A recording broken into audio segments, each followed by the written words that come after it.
Hello friends, welcome to UGC EPG Pathshala. I am Dr. Satya Raj from the discipline of Geography, School of Sciences, Indira Gandhi National Open University, Delhi. Today I am going to elaborate upon progress in climatology, satellite climatology and GIS, which comes under the paper Climatology. First of all, let us discuss what could be the possible learning outcomes of this module.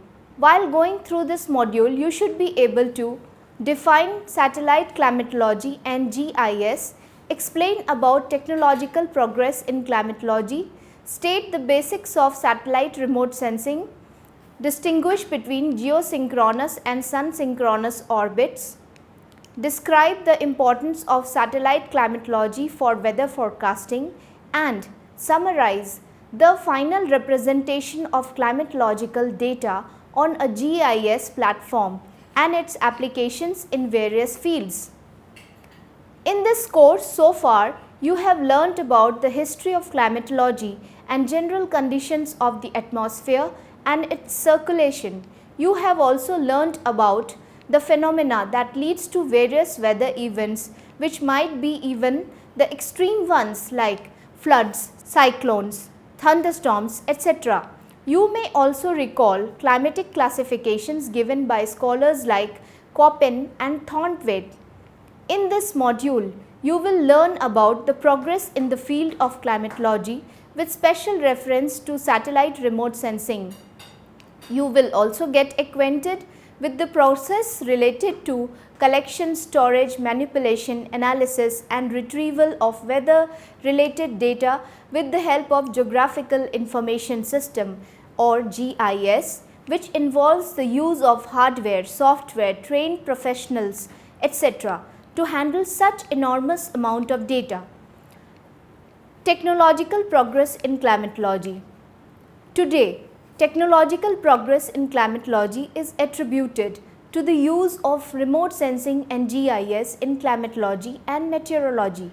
They have revolutionized the studies in climatology and deals with variables which are special in nature. Both technologies, that is remote sensing and GIS, are correlated, as remote sensing helps us to sense the area of interest from a distant place, while GIS helps in the storage, analysis and final display of the required data. The progresses can be grouped into different stages. In very brief, they are the infantile stage. Prior to the advent of satellite data and GIS technology, most of the climatic data was collected with the help of ground survey. Weather forecasting must have been done in the primitive times too, with the help of certain basic observations like wind direction, cloud cover, sky color, position of planets and satellites, etc. However, systematic weather forecasting is being done since 100 to 125 years. Now, the beginning of takeoff stage. Dissemination of weather related information was facilitated with the advent of telegraph in the year 1840. It helped in the collection and propagation of weather data and reports to each and every part of the world. Systematic collection and dissemination of weather related information with the help of telegraph took 2 more decades and was started in England in 1860. Pioneers among the weather telegraphy were Robert Fitzroy, Urbain Le Verrier of France and Smithsonian Institute located at Washington DC, USA. Among them, Robert Fitzroy was a British meteorologist and captain of HMS Beagle who sailed around the world with Charles Darwin on board as a naturalist. It took another decade for other countries to establish their weather forecasting services.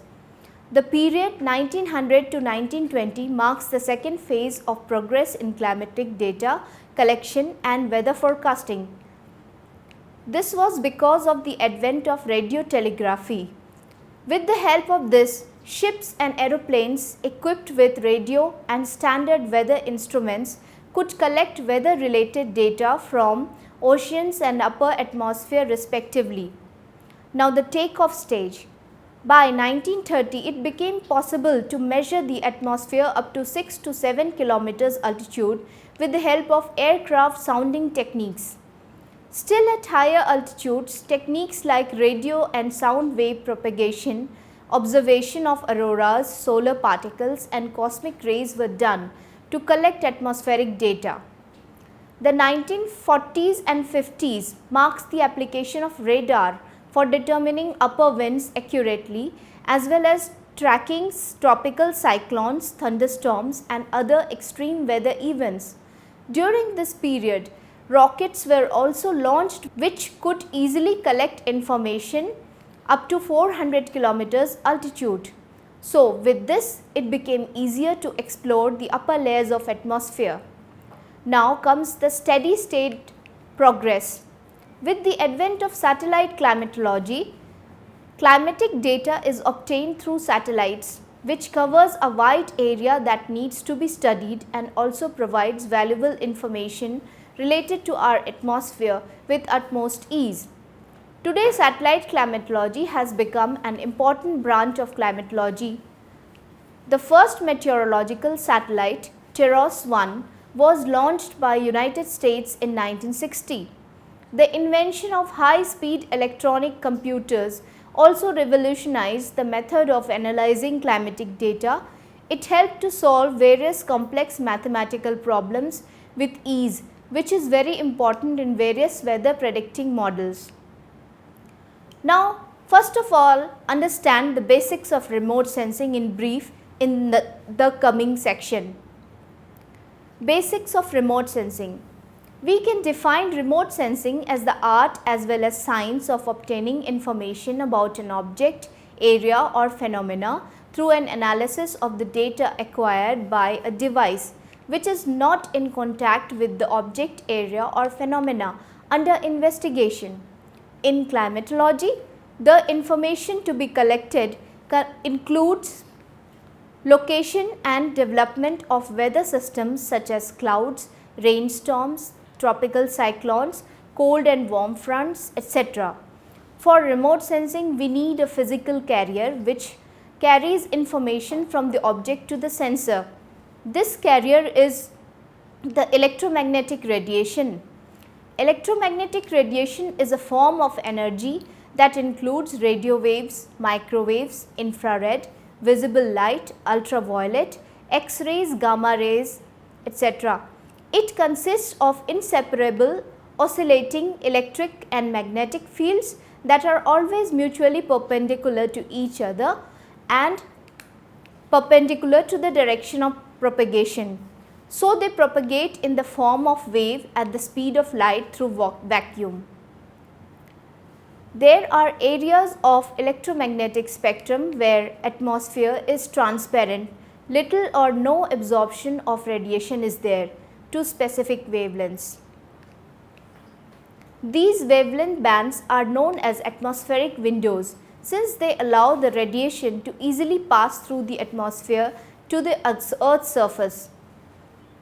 The atmosphere is practically transparent to visible region of the electromagnetic spectrum and therefore, many of the satellite based remote sensing sensors are designed to collect data in this region.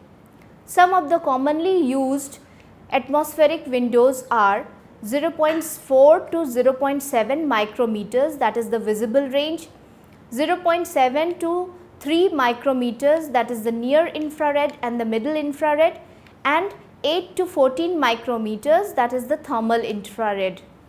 In the visible and near infrared band, sunlight is predominantly reflected. In the thermal infrared band, the main source of radiation, as the name suggests, is the blackbody thermal mechanism, as every object like water, soil, vegetation, rocks, etc.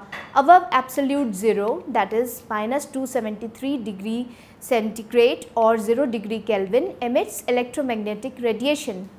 The microwave portion of spectrum consists of longer wavelengths 1 millimeter to 1 meter and can penetrate the clouds, haze, snow, rain, etc. and thus form a valuable region of remote sensing.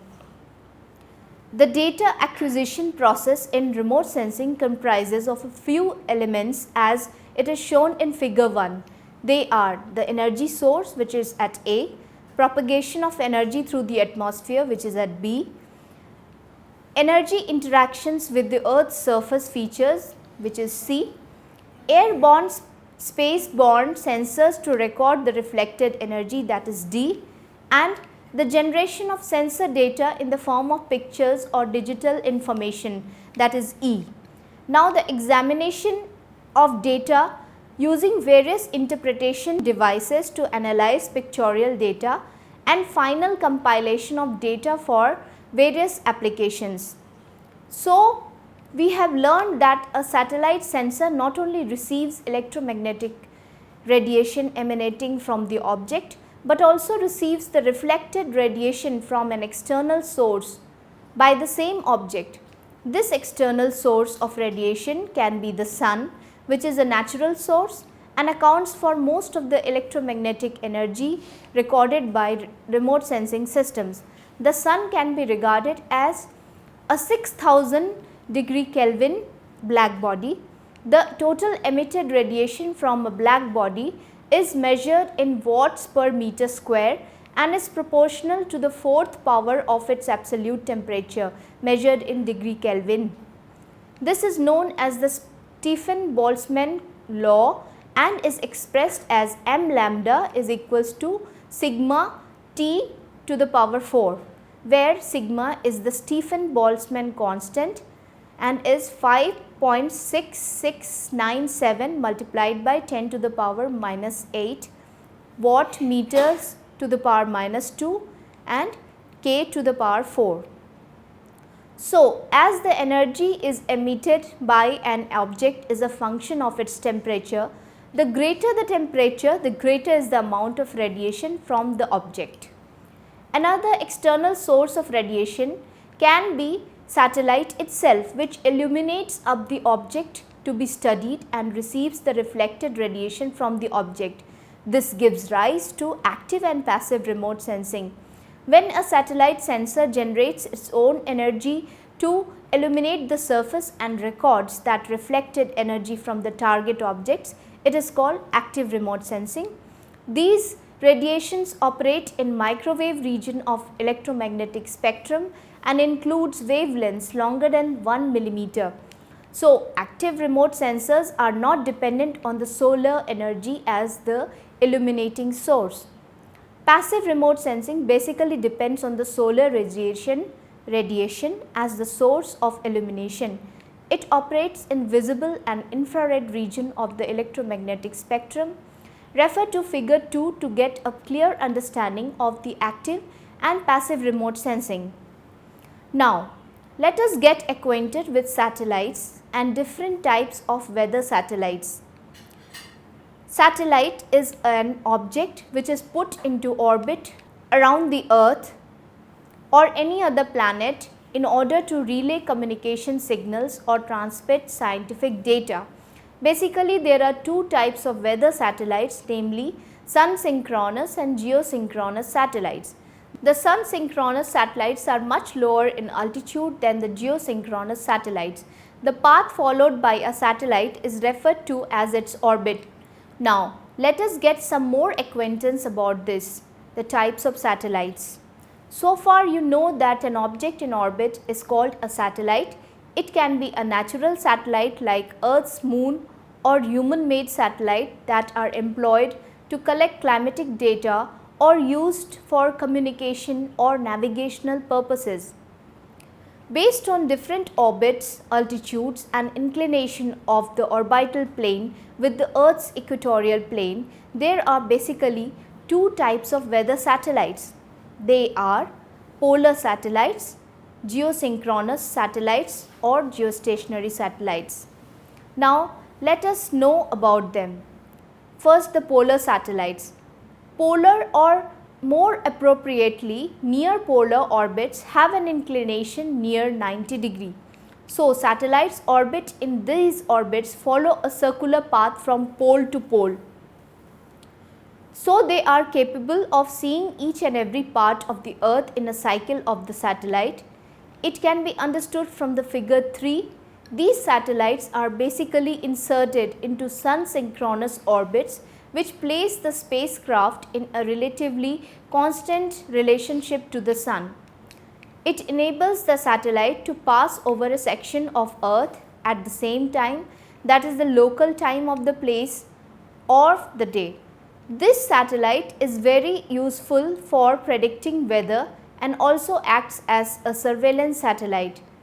They orbit at an altitude of about 700 to 800 kilometers and takes about 100 minutes for these satellites to orbit the sun. And it takes about 100 minutes for these satellites to orbit the Earth. So they complete about 14 orbits in a day. Since the Earth is rotating beneath the satellite passes over a different longitude each time. It goes around the Earth, that is, the satellites see a new swath of the Earth on every orbit. Now, geosynchronous or geostationary satellites. These satellites orbit the Earth at the same rate as the Earth spins. So, its orbital period is equal to 1 sidereal day, that is 23 hours, 56 minutes and 4.09 seconds. Its orbit is at an altitude of about 36,000 kilometers above the Earth. In order to maintain a constant height and equilibrium, these satellites are located over the equator. This is because above the equator there is a constant force of gravity from all directions. These satellites are capable of viewing an entire hemisphere at a time. Most of the satellite images shown on Weather Channel are through these satellites. They are helpful in studying the extreme weather events like cyclones on a large scale. They are also used as communication satellites. Now, what is the difference between geosynchronous and geostationary satellites? Now, let us understand the difference between them. A geostationary satellite is having no eccentricity and has zero inclination. The orbital eccentricity of an astronomical object is a parameter that determines the amount by which its orbit around another body deviates from a perfect circle. Values between 0 and 1 form an elliptical orbit, 1 is a parabolic escape orbit and greater than 1 is a hyperbola. On the other hand, inclination of a satellite's orbit refers to the angle at which it crosses the equator. This enables the satellite to stay over the same point of Earth's equator as if it is stationary in the sky. When these satellites are given a small eccentricity and inclination, they become geosynchronous. So, to an observer on Earth, every day the satellite will appear in the orbit at the same place in the sky at the same time of the day. They make tiny figure 8s in the sky instead of staying stationary like geostationary satellites at a particular place. Communication and surveillance satellites basically make use of geosynchronous satellites which has a small eccentricity and inclination in order to ignore small perturbations of satellites due to natural causes. Due to this, ground antenna are able to see a comparatively larger area in the sky, so that if the satellite stays within that area, the communication is retained. Refer to figure 4 to understand the difference between geosynchronous and geostationary satellites. In this module so far, you have studied in brief about remote sensing, different types of weather satellites and its basics. Now let us study about satellite remote sensing for climatology, especially for weather forecasting. Satellite remote sensing is increasingly gaining importance in providing data for inaccessible regions in lesser time with the help of high resolution imageries. It provides climate variables with a large regional coverage, even up to the global coverage. Currently, land surface temperature maps can be prepared by combining a DTM digital terrain model with brightness temperatures derived from Meteosat. which is meteorological satellites. Thermal infrared challenge. With the help of these techniques, even evapotranspiration maps can be prepared.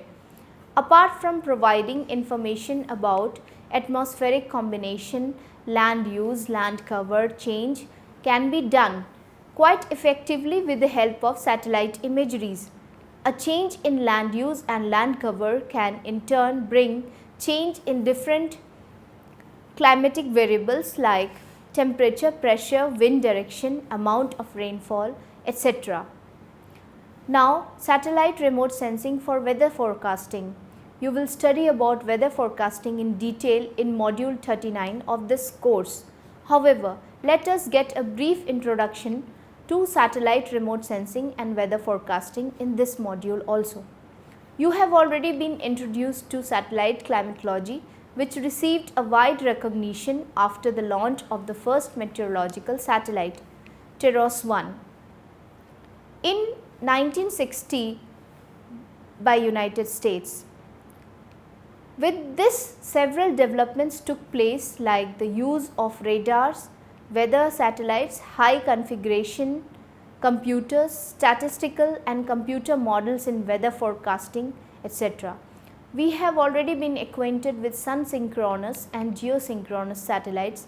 Some of the examples of geosynchronous meteorological satellites are GMS, which is the geostationary meteorological satellite, FY2, FENUN2, GOMS, geostationary operational meteorological satellite, INSAT, Indian National Satellite System, INDO-X, Indian Ocean Experiment, Meteosat, which is the meteorological satellites, GOES-E, geostationary operational environmental satellite East, and GOES-W, which is the geostationary operational environmental satellite West, etc. On the other hand, examples of polar orbiting satellites are the NOAA, which is National Oceanic and Atmospheric Administration Series, FY1, FENUN1, FENUN2 series, TRMM, Tropical Rainfall Measuring Mission, QuickSat, Quickscatterometer, etc. Thus, we see that apart from several weather instruments, climatic data and measurements are also taken with the help of satellites and its sensors. So, what is the difference between the data generated from conventional weather instruments and those from satellites? The answer to this is that conventional weather instruments like anemometers measuring wind, barometers measuring pressure, rain gauges which is for recording rainfall, etc., can only take measurements locally, that is for a very limited area, while satellites being placed at a distance are able to take measurements for a relatively larger area. GOES, which is the geostationary operational environmental satellites, because of their high altitudes are capable of recording the upper air meteorological data. Geostationary satellites provide continuous monitoring, while polar satellites views most of the earth twice in a 24-hour period, one during the daytime and one during darkness. The data provided by these satellites is relevant for study of weather system dynamics. In a way, a global system of space observation with both geostationary and polar orbiting satellites has evolved. NOAA is a polar satellite of low altitude and has various sensors meant to take different observations. Some of them are mentioned below along with their functions. The Earth Radiation Budget (ERB), it measures the energy budget of the atmosphere and Earth. Now, the Total Ozone Mapping Spectrometer (TOMS), it obtains data regarding the ozone, solar backscatter ultraviolet energy (SBUV). It monitors and evaluates the atmospheric ozone. Stratospheric and Mesospheric Sounder (SAMS), it records the temperature of the atmosphere. Now, GOES Imager, geostationary operational environmental satellite imager. It records the solar radiation and energy reflected by the Earth's surface. Now, let us learn about the importance of GIS or Geographical Information System. Climatology and Geographical Information System. GIS has evolved as a powerful management tool for capturing, modeling, analysis and displaying of climatological data. In order to understand things better, first let us learn about the basics of GIS in brief. Basics of GIS. A Geographical Information System or GIS is a computer system for capturing, storing, querying, analyzing, retrieving and displaying the geospatial data. Components of GIS includes hardware, software, network, data, people and procedures. Geospatial data is also called geographically referenced data and describe both geographical location and attributes of different entities. The geographical location gives the coordinate information xy on a plane coordinate system or the information about longitude x and latitude y of any entity. Spatial information also relates to their geometry or shape, whereas attributes of the geospatial features includes their properties or characteristics which distinguishes one entity from the other. Refer to figure 5 to see different spatial or geometrical features as well as their attributes represented on respective tables. As a student of geography, you should know about projections. They are also important in GIS as we deal with maps. So, projection is a process that transforms the Earth's spherical surface to a plane surface. However, it is true that this transformation leads to some distortion and there are also many plane coordinate systems that have been in use to preserve the spatial properties of the Earth to some extent. To align with one other spatially, different map layers must be based on the same coordinate system. You can refer to figure 6 to see how different layers are overlaid on one another because they happen to have the same coordinate system and projection and all layers are finally integrated at the end. Spatial data in GIS has two primary formats or models, that is the raster and vector data models. Vector data models uses points and their xy coordinates information to construct features like points, lines and polygons and appear very much like a map. Any thematic map is represented with the help of point, line and polygon features arranged in different layers on a map. Raster data model on one hand generalizes the scene into a grid of cells which each with a code to indicate the feature being depicted. The cell is the minimum mapping unit, refer to figure 7 to get a clear picture of vector and raster data models. Let us now focus ourselves on the importance of GIS in climatology. GIS combines database technology with computer assisted cartography and it is very useful in representing climatological phenomena which are naturally spatial variables. It offers a useful platform for the representation and management of vast spatial data sets for a variety of applications. It provides a standard means of overlaying and combining data for analysis. Climatic data like occurrences of lightning strikes can be represented as points on a GIS map. Similarly, isolines like isotherms, isobars, etc. are represented as lines on the vector map. Also, digital terrain models or DTMs are used increasingly for extraction and extrapolation of climatic data, especially for high elevation mountainous environments. Raster DTMs are then simplified into TINs, triangulated irregular network, from which the microclimate of each triangle or facet is readily circulated via a variety of simple algorithms. Now let us get acquainted with the application of climatic datasets in several fields. These days, GIS has a very wide spectrum for its users.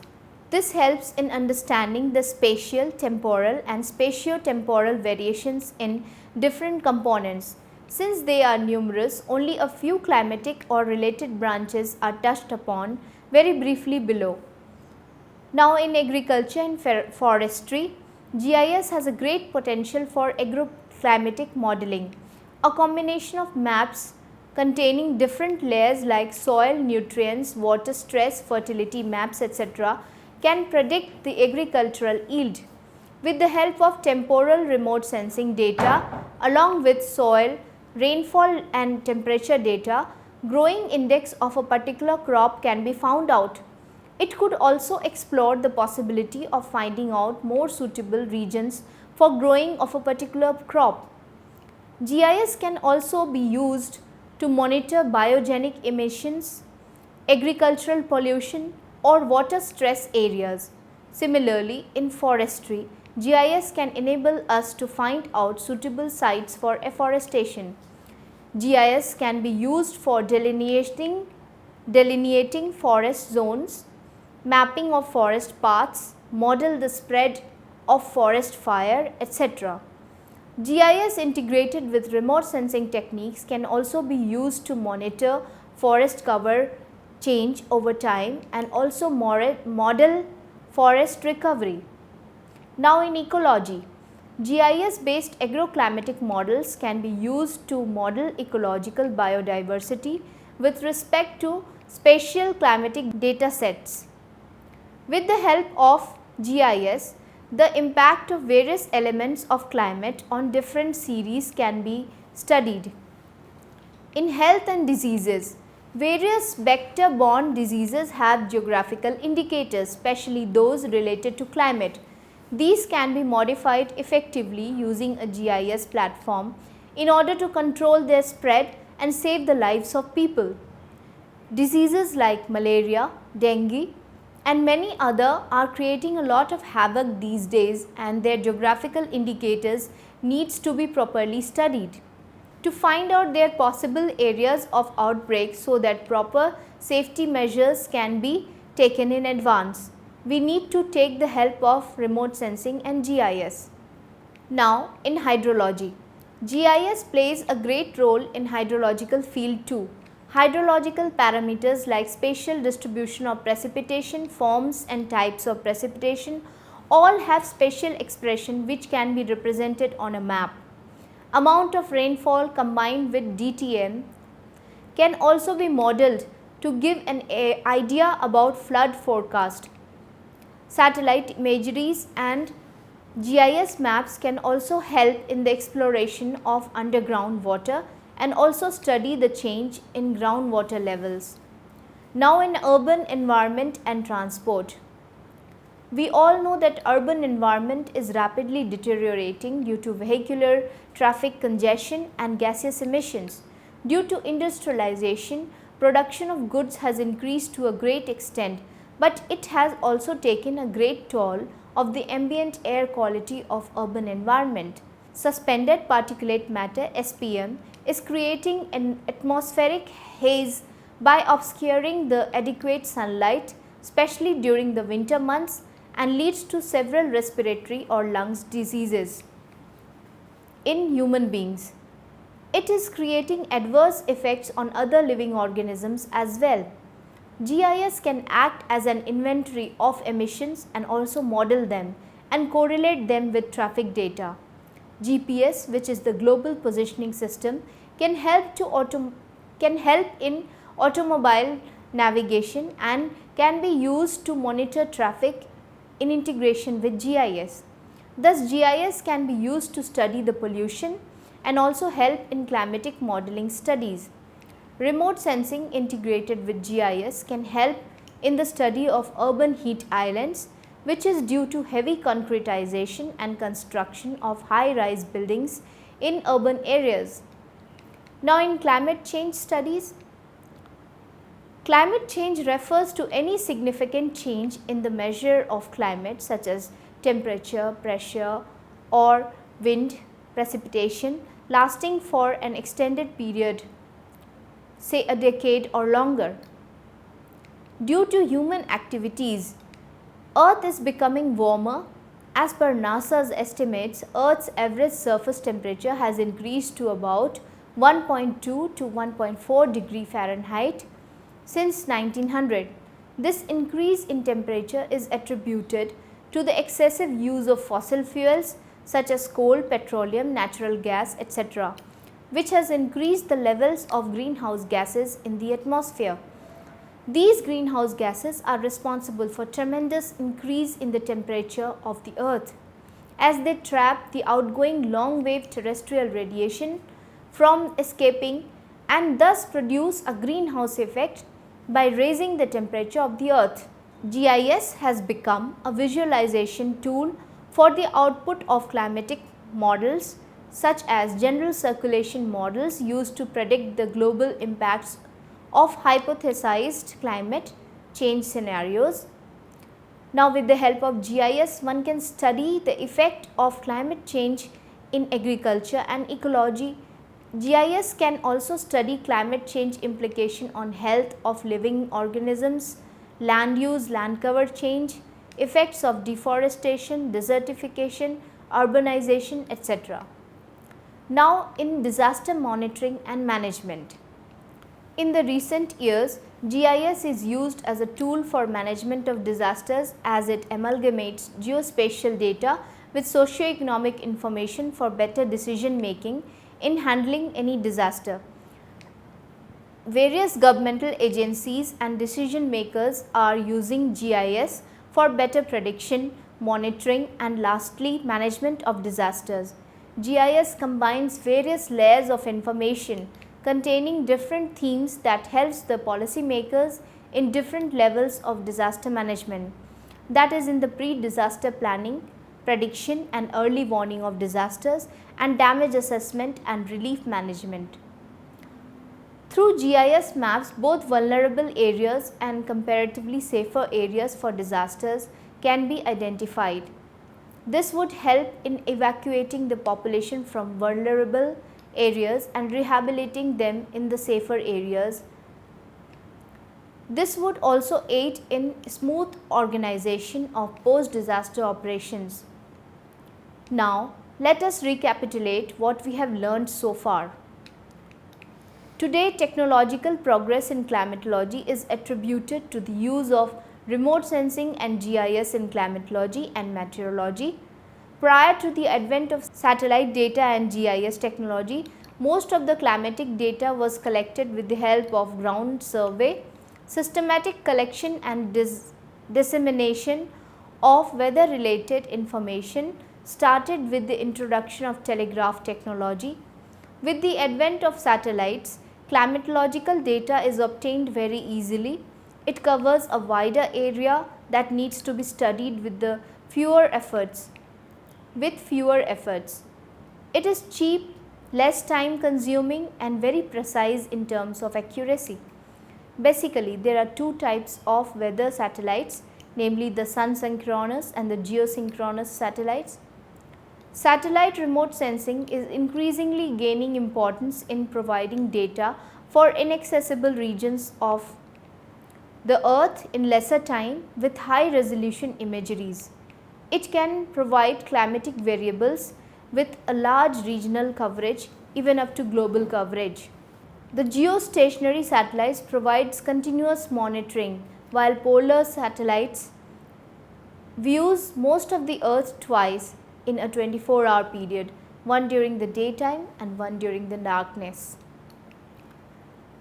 The data is relevant for the study of weather system dynamics. GIS is a computer-based system for storing, capturing, querying, analyzing, retrieving and displaying the geospatial data. GIS is an organized collection of hardware, software, network, data, people, procedures. Spatial data in GIS has two primary formats, that is the raster and the vector. GIS combines database technology with computer assisted cartography and is useful in representing climatological phenomena which are naturally spatial variables. Climatic data sets are used in several fields like agriculture, forestry, ecology, urban environment, health, climate change studies, disaster management, etc. Thank you very much.